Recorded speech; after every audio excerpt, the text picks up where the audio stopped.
Bismillahirrahmanirrahim. Alhamdulillahilladzi 'allamani bi ulumil ulama'il muwahhidin wal muhaqqiqin wa arsyadani ila tariqin mustaqim. Wassalatu wassalamu ala sayyidil wujud wal arwah nabiyyina Muhammadin sallallahu alaihi wasallam alladzi jaa'a bisyari'ah wa tariqah wal haqiqah wal ma'rifah. Wa ala alihi wa sahbihi ajmain amma ba'du. Subhanaka la ilma lana illa ma 'allamtana innaka antal alimul hakim. La haula wa la quwwata illa billahil aliyyil azim. Malam ini kita melanjutkan kajian kitab Ihya Ulumuddin juz 3, membahas terkait dengan was-was yang ada di dalam diri kita yang sumbernya itu ternyata dari setan. Imam Ghazali dalam kitab Ihya ini membahas secara spesifik penjelasan soal bisikan-bisikan setan yang ada di dalam diri kita. Bayanu tasalluti syaitani alal qalbi bil wasawisi wa maknal washati wasababu golabatiha. Jadi bab ini akan membahas tentang bagaimana setan itu menguasai, ya tasallut, menguasai alal qalbi, atas hati. Menguasai dengan apa? Yaitu bil wasawisi, dengan munculnya macam-macam bisikan. Nah, kemudian Imam Ghazali menjelaskan lebih detail apa makna waswasah dan apa sebabnya sampai mendominasi hati seorang hamba. Jadi kita bisa melihat ke dalam diri, ya, hati kita ini dijelaskan di dalam hadis, kalau hati kita itu soluhat, ya, maka soluka jasadu kulluh, seluruh gerak-gerik badan, aktivitas itu menjadi baik, positif.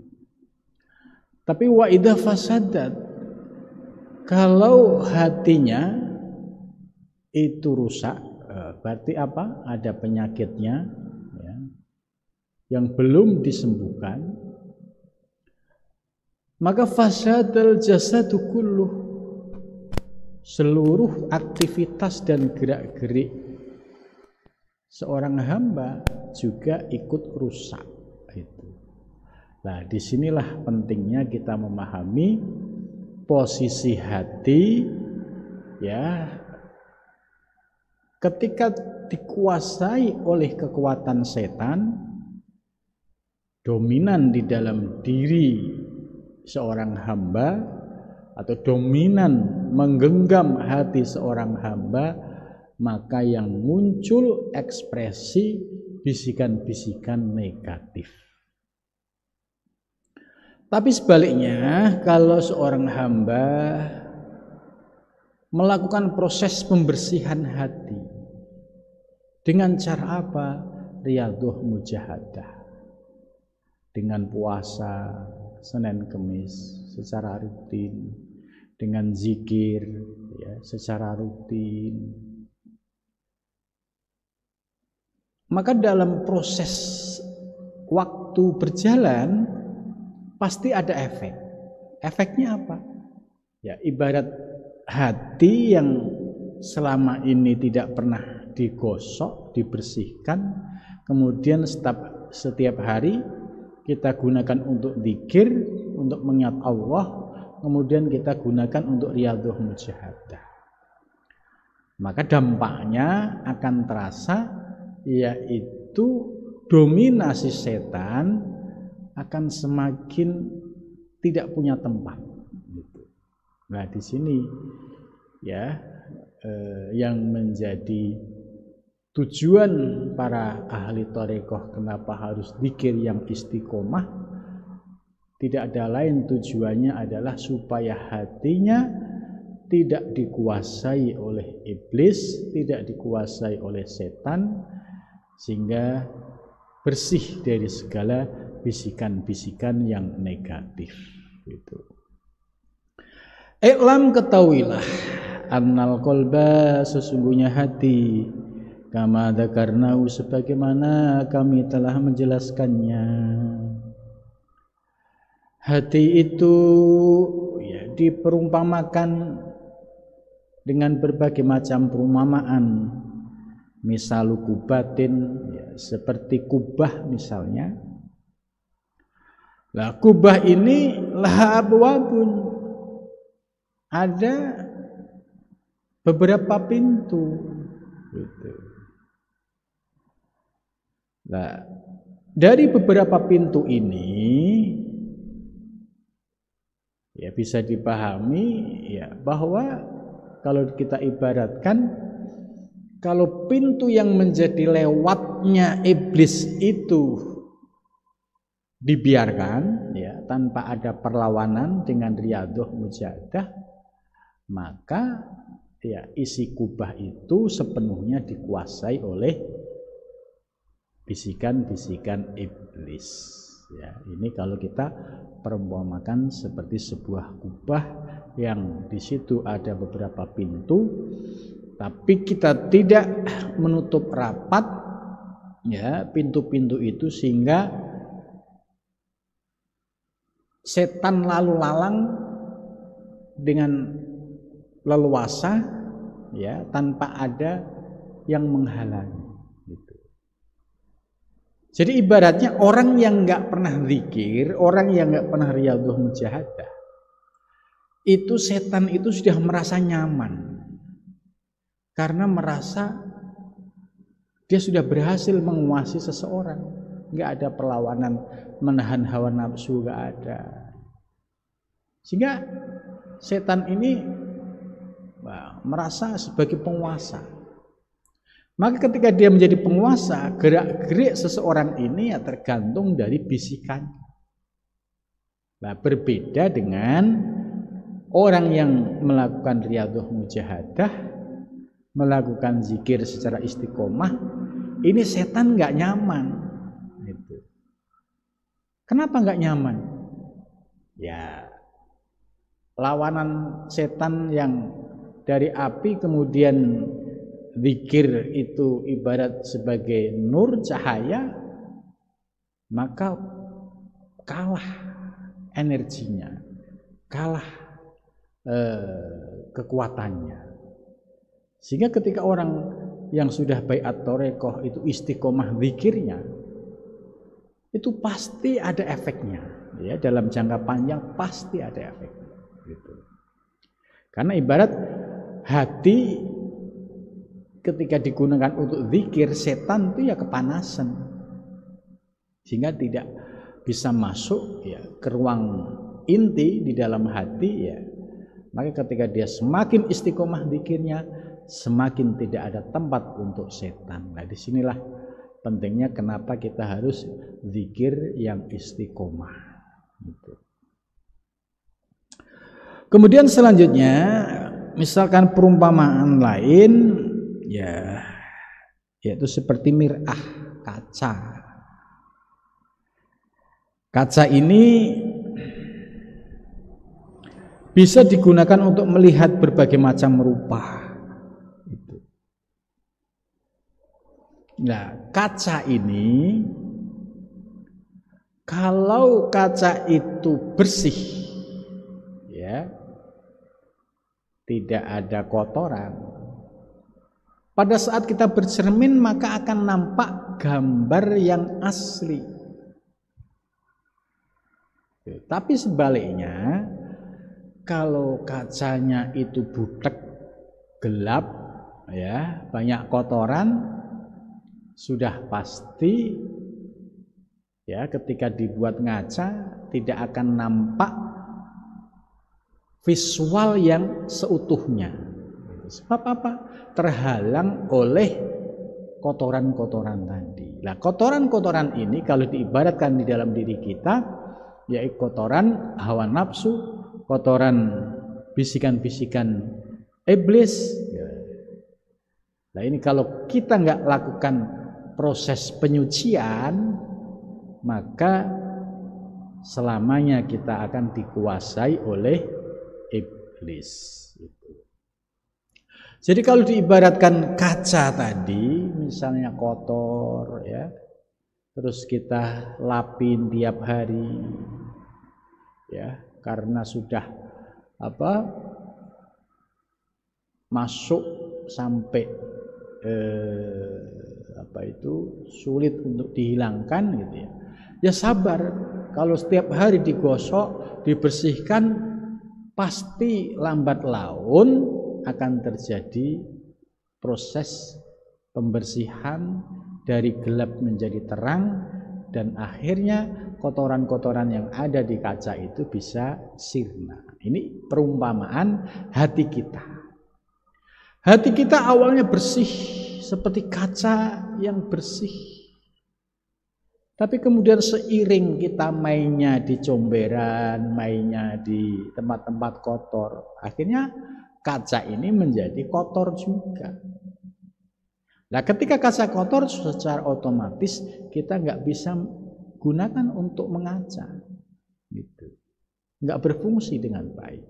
Nah, ini perumpamaan kaca supaya kita paham, oh iya, analognya seperti kaca ini, ya, memudahkan kita untuk menganalisa, oh sesungguhnya hati saya juga seperti itu. Kenapa harus zikir rutin, istiqomah? Ya ini ibarat ngelap kaca. Kalau kaca nggak dilap, kotoran semakin hari semakin nambah, ya semakin gelap. Begitu juga hati, kalau tidak digunakan untuk zikir, tidak digunakan untuk ibadah, tidak digunakan untuk ketaatan, pasti semakin gelap. Itu. Kemudian berikutnya, ya, perumpamaan seperti haud itu telaga. Ya, telaga itu ada beberapa aliran sungai yang masuk ke dalam telaga. Ya. Ketika aliran air yang masuk ke dalam telaga itu keruh, pasti air dalam telaga juga menjadi keruh. Tapi kalau telaga itu jernih, sebab air yang masuk ke dalam telaga itu juga jernih. Ya, seperti kalau kita di pegunungan yang airnya jernih, ya, maka telaga itu akan nampak, ya, panorama di dalam air telaga itu, ya, melihat keindahannya.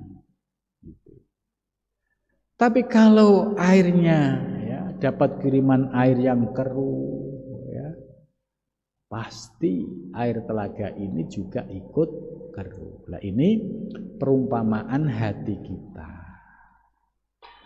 Kalau hati kita sudah kita bersihkan, kemudian kita jaga, telinga kita jaga, pandangan kita jaga, lesan kita jaga, sehingga tidak ada potensi negatif yang masuk ke dalam diri kita, maka secara otomatis hati ini masih dalam posisi kejernihan. Tapi kalau kita biarkan, ya, telinga dibiarkan untuk kepo, ya, pengen ngerti persoalan orang, ya, lesan digunakan untuk gibah. Ini sama saja kayak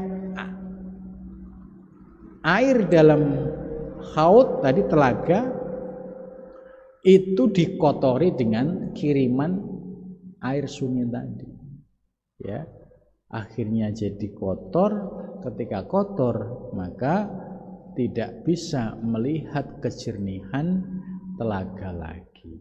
Jadi Imam Ghazali memberikan analog seperti ini, ya, supaya logika kita itu memahami dengan konsep hati itu langsung connect, langsung paham. Oh, itu toh maksudnya Imam Ghazali gitu. Jadi ditarik kepada satu perumpamaan, satu analog supaya logika kita bisa masuk. Ketika masuk, oh itu yang dimaksud. Oh, perumpamaan kaca, oh iya ya, paham. Perumpamaan air telaga, oh iya, kita paham. Jadi ini cara Imam Ghazali menyampaikan soal penjelasan tentang hati. Kemudian selanjutnya, wa inna ma madakhilu hadil asar al mutajaddidah fil qalbi fi kulli hali. Dan ya, segala asar itu segala sesuatu yang hilir mudik, keluar masuk, ya, baik telinga, pandangan kita. Lah ini kalau kita tadi tidak pandai untuk memprotek hati kita, maka hati kita juga akan menjadi keruh. Itu. Nah, kemudian selanjutnya Imam Ghazali menjelaskan, amma minadz-dzahir, adapun dari aspek zahir, fal khawasul khamsu, yaitu 5 panca indera. Jadi 5 panca indera itu salah satu pintu masuk. Ya, panca indera itu kan telinga, mata, lesan, hidung, ya, terus termasuk lidah, perasa. Itu disebut dengan khawas al-khams.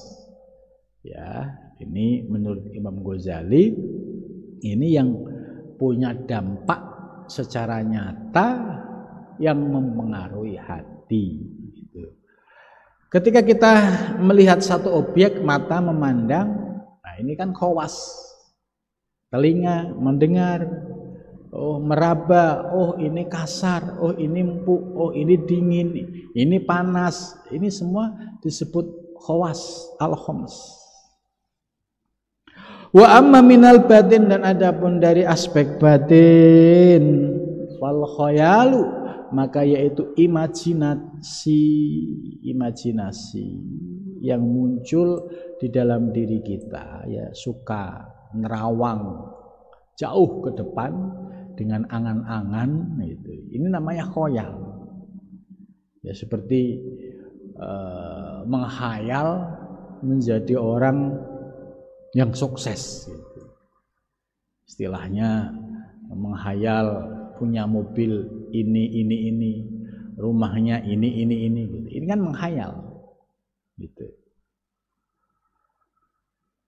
Ya, ini khayalan, ini aspek batin karena tidak bisa diketahui oleh orang lain. Ya, hanya diri kita. Ketika kita menghayal, ya hanya kita yang tahu. Wasahwat, dan sahwat itu keinginan. Sahwat itu lebih cenderung ke makna biologis, ya. Itu sahwat. Ya, sahwat itu juga sesuatu yang sifatnya natural. Ya, kalau orang masih makan nasi, ya makan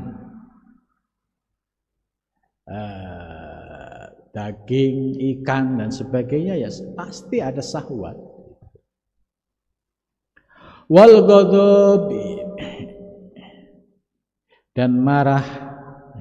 wal akhlak al muraqabah, dan akhlak yang tersusun, min mizazil insani, ya, dari apa yang ada dalam diri manusia.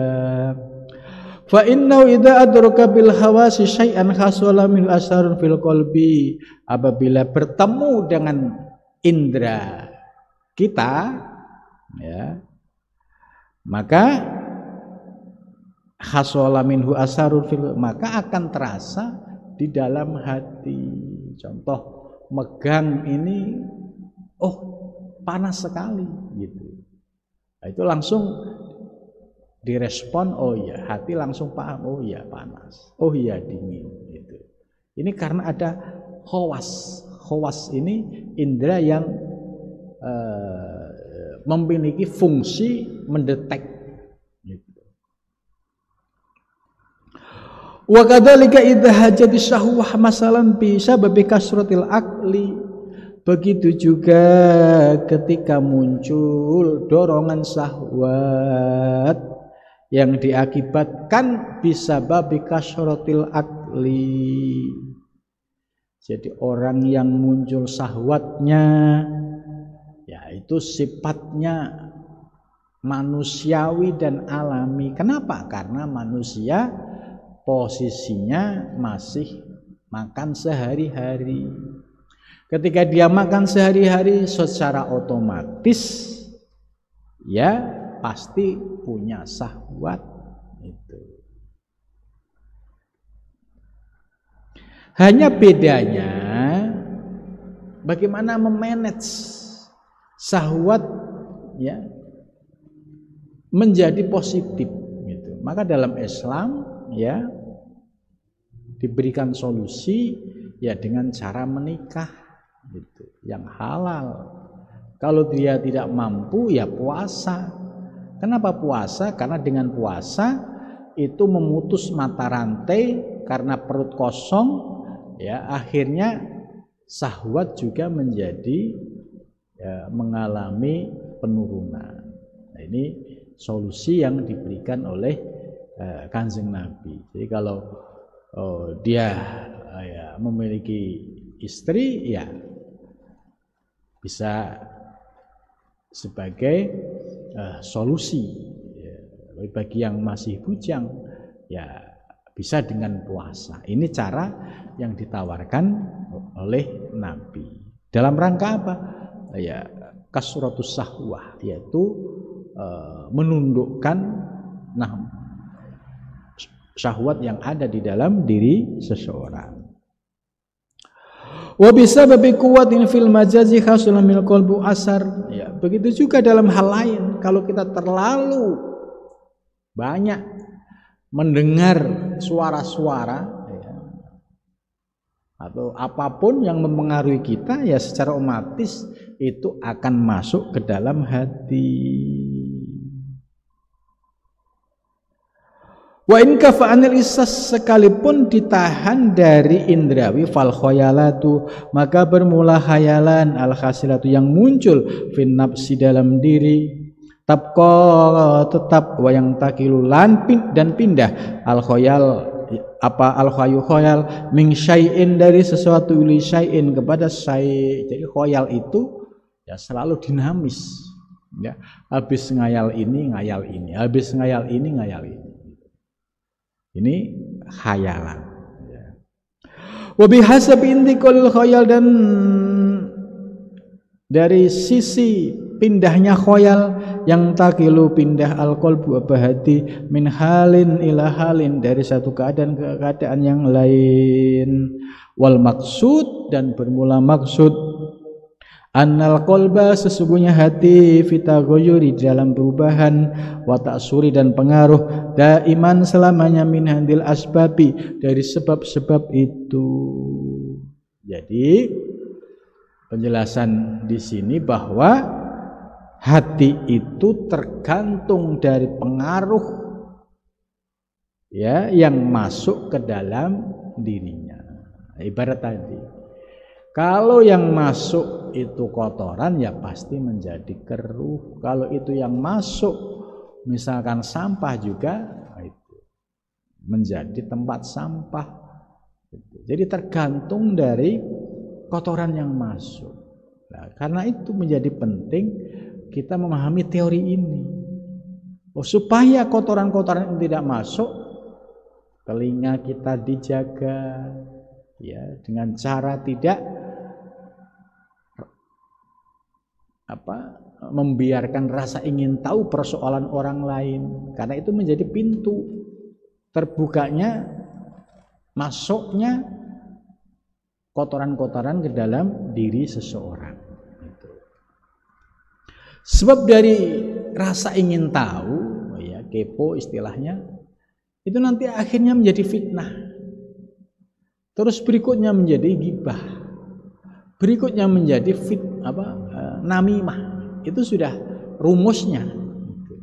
Maka ketika kita mampu menutup pintu masuknya, maka potensi ya untuk dikuasai oleh kotoran-kotoran tadi kemungkinan sangat kecil.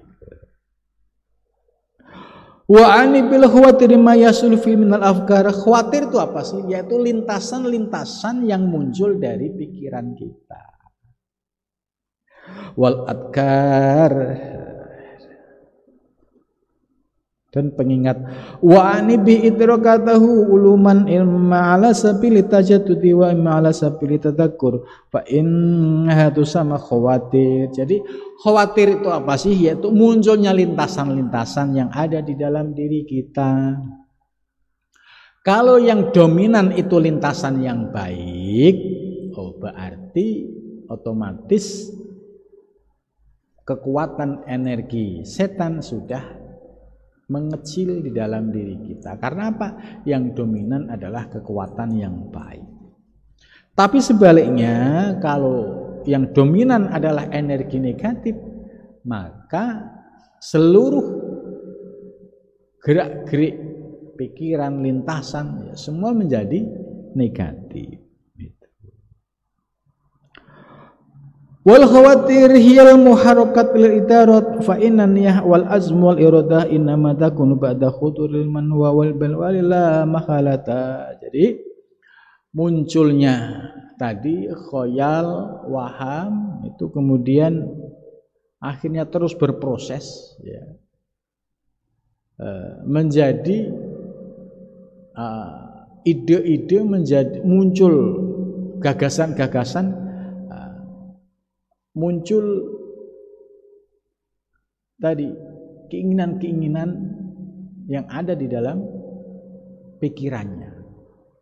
Nah, contoh misalnya, saya menghayal menjadi orang kaya, kan pasti menghayal dapat kerjaan yang bagus, ya kantornya di Jalan Tamrin, ya lantai sekian, ya mobilnya mewah, ini menghayal. Terus rumahnya ya di Pondok Indah, ya, di kota wisata misalnya. Gitu. Ini khayalan. Nah, ketika menghayal lagi, oh iya saya membangun rumah di Kapling ini, bentuknya begini, khayalan lagi, masuk lagi. Nah, ini nggak ada habisnya.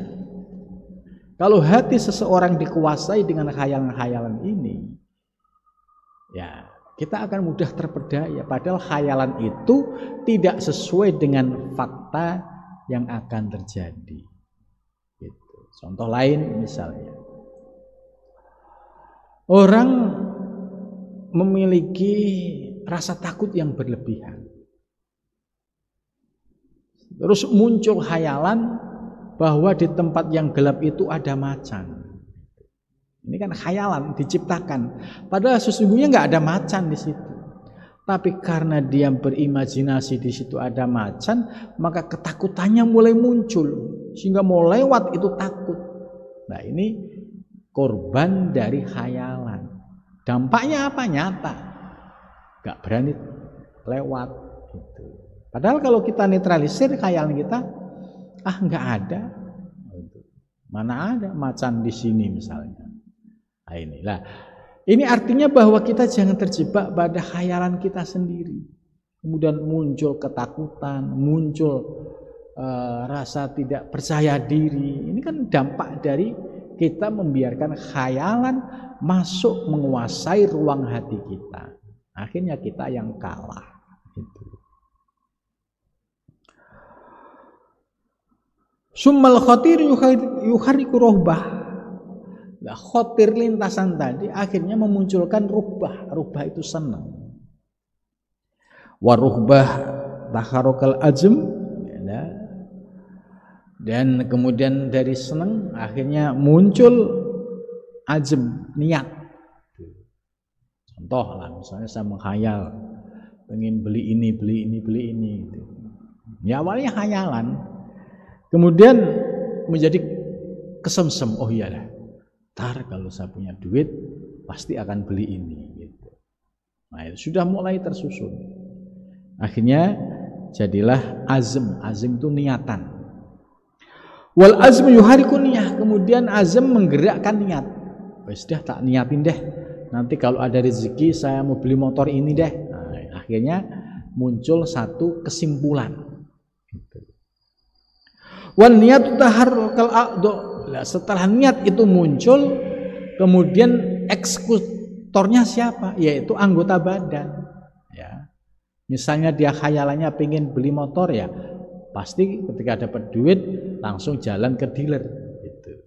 Oh khayalannya dia hanya pengen makan yang enak-enak ya, dapat duit langsung ke tempat rumah makan yang dia tuju. Ini awalnya dari khayalan sampai dieksekusi dengan yaitu tadi tindakan nyata.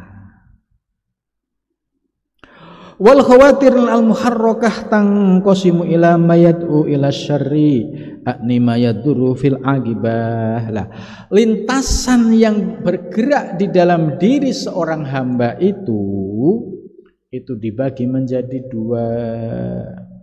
Ada yang penggeraknya yaitu kepada keburukan, asar. Jadi muncul lintasan bagaimana saya bisa beli minuman untuk mabuk-mabukan. Nah, ini kan awalnya kan tadi salah pergaulan, kemudian masuk memori akal pikirannya, terus akhirnya dalam dirinya menghayal ntar kalau saya punya duit beli yang merek ini. Gitu. Nah, ketika dia mulai menghayal hal-hal yang negatif, ini berarti kan tarikan kepada syar keburukan ini tinggi. Ya, maka tarikan kepada hal yang negatif inilah yang digerakkan oleh setan. Sedangkan yang kedua, khotir atau lintasan yang menarik kepada kebaikan, yaitu berkaitan dengan urusan akhirat. Contoh, ya saya mau ngaji ini kan berawal dari lintasan yang masuk ke dalam diri kita, terus kemudian saya pengen serius ngaji. Nah ini kan muncul azm. Ya sudah, saya mulai nanti malam saya akan berangkat. Nah ini azm kemudian dieksekusi. Ya ini berawal dari khotir. Lah, terus dilihat dari sifatnya. Oh sifatnya apa? Oh yang diinginkan adalah kebaikan. Oh ngaji. Oh ini berarti ya yang menggerakkan adalah yaitu potensi kemalaikatan. Oh yang menggerakkan atau keinginannya adalah untuk ibadah, berarti itu juga digerakkan oleh malaikat. Tapi sebaliknya kalau khayalan yang muncul kok negatif, ya pengen judi, pengen zina, ini berarti jelas ini adalah masuknya iblis ke dalam diri seseorang, kemudian memberikan racun-racun lintasan atau khayalan. Nah ini kalau diikuti pasti merusak dirinya. Seperti contoh ya, orang mengambil motor orang. Itu kan awalnya lintasan. Ya, lintasan siapa yang menggerakkan? Ya, yang negatif, iblis. Kemudian dia seriusin. Ya, akhirnya benar dilakukan. Setelah dilakukan ketangkep. Gitu. Barulah dia sadar, kapok gitu kan. Nah, ini ya pola-pola yang ada di dalam diri kita. Kalau kita sudah paham teorinya, oh kalau ada tarikan-tarikan bisikan negatif ya harus kita lawan, tidak. Tapi kalau ada tarikan kepada hal-hal yang positif, nah ini sesungguhnya adalah energi malaikat yang kita rasakan.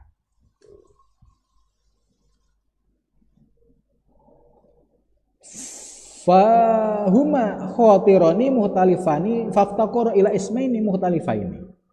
Jadi lintasan yang berbeda tadi itu butuh dua nama yang berbeda juga. Fal khatir al mahmud, maka lintasan yang terpuji yusamma ila ilhaman, ya lintasan yang positif, ya itu disebut ilham. Wal khatir, dan lintasan al madmum yang tercela, ya lintasan pengen tadi ya main judi, ya main judi online, ya, main macam-macam gitu. Maka ketika ada lintasan seperti ini kok diikuti ad-da'i ila syar yang mengajak kepada burukan, yusamma waswasan. Jelas bahwa was-was itu adalah ketika ada bisikan-bisikan yang negatif. Tapi kalau ada bisikan-bisikan yang positif, maka itu sesungguhnya adalah ilham. Ya.